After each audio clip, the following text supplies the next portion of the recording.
जोहार इन सुभाष मुर्मू और इन संगते नई मारांग दादा करमचंद मारांडी और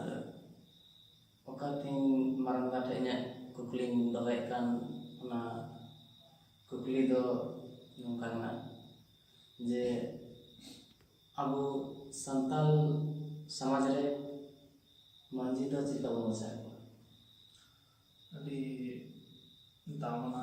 क्वेश्चन हम कुली किदिnya sobat bu sarigi abu santal समाज दा मांझी को तो अभी उदिस कथा को अच्छा उदिस ना तो हड़ को चलो है जतो मिलो बते तो हड़ करते अभी सोई कुछ कथा को चलो है जीवन ओखान को चलो है जे कोई दो अतुता चला बना दे 18 बरस खान लटो मारे या कुली से मुझे जो ना ओना बंदो लगना और से ओना गामरा रे 18 बছর खा लतार को दुलुम लगा या दुलु चिता दुलुम तो बेनी तो वो बुल जामा जे अब ओना याते ओनका मुझे कुछ न का पर दबवा गांता समाज अबवा आशा भाषा बोंगा बुरु नुकु जेमन मते को चला बना उनको मत को चला बना पान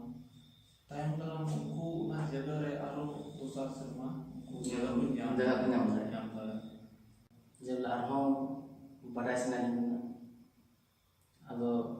संताल समाज मांझी तो तिसबुन बदल है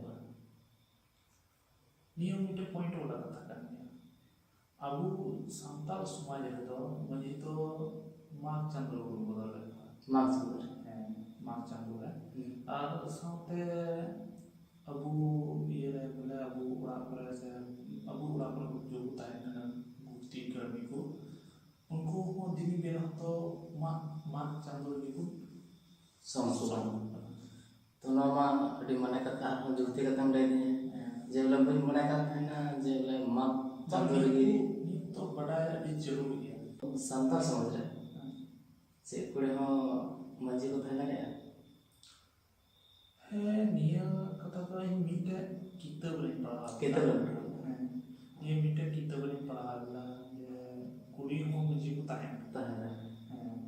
अदो ओना कथा के टेली केदा बोले बुजु भी ओरी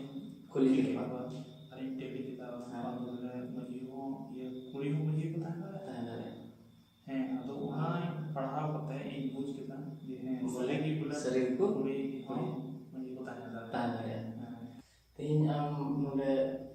इंचे अमा दाम ना समय कते अडी दाम ना कथा ले सदरा ना अदो ना लगी इनसे कोई आयमा आयमा सरहाई चलाम ना और इन नुआ के बोले अब संताल समाज रन बुयाम सिटी खनि नुआ के आलो जरा जे नि तो मा नॉर्मल निले कन के मॉडर्न जमाना है फेसबुक मैसेंजर ट्विटर व्हाट्सएप रे अडी इन्वॉल्व होता है से नितार को नवा नवा बड़ा बड़ी को अडी इन्वॉल्व होता है तो उना के आलो जे बोले ना हो गलत चीज बांग बोले इन्वॉल्व एंजॉय हताओ और अबुआ जति धर्म अरे चले बच्चा दहय लगी उनको रुमुटुमा मतलब निया को कथा मत करते नोआ कोन आरो रिलेटेड वीडियो निनल पे मने खान आलेया चैनल सब्सक्राइब पे बेल आइकन दबाओ पे और कमेंट पे शेयर पे और लाइक